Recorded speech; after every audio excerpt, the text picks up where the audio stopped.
COVID-19 task force member Dr. Deborah Birx in Chicago today, meeting with local health leaders. WGN's Rob Sneed is live downtown with that story. Rob. Dr. Birx says now is the time not to let your guard down. She says we must continue to social distance.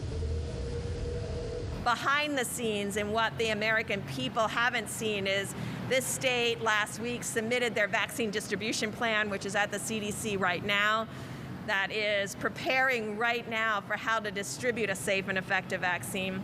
That's the latest vaccine information from one of the top medical professionals in Vice President Pence's COVID-19 task force. Dr. Deborah Birx met with Chicago and Illinois health officials amid rising COVID-19 death cases, hospitalizations, and positive tests. We're hopeful that we will see whether there's a difference between what we call the people who got the placebo, no active agent, versus those who got the vaccines. She said they talked about how the virus continues to spread in both rural and urban areas and why it's spreading. Really bringing in what we've learned over the last several weeks on the road from colleges and universities. And I'm sure you've been tracking this also. But we've learned a lot from visiting about 25 or more colleges around and universities around the United States.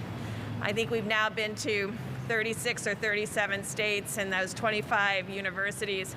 She said they talked about how the virus continues to spread in both rural and urban areas and why it's spreading. We think that this demonstrates that finding the silent, asymptomatic individuals are critical in preventing community spread.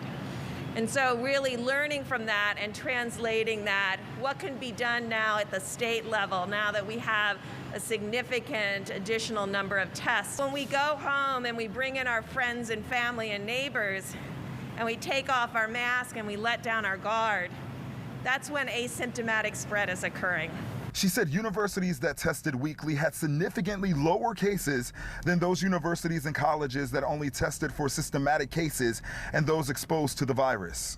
She says folks must continue to follow social distancing rules, but at President Trump's rallies, that's not always happening. I pressed her about what the task force is doing to get President Trump to follow social distancing rules. What is the task force doing to get the president to understand the importance of social distancing at these rallies? You know, that is really a key question, and we talked about that upstairs. How do we craft a message that no matter what age you are and what environment you are, you know where your risks are and really what the escalation of risk are? And right now, there is no set date on the vaccine release. Reporting live near downtown Chicago, Rob Sneed, WGN News. All right, Rob, thanks.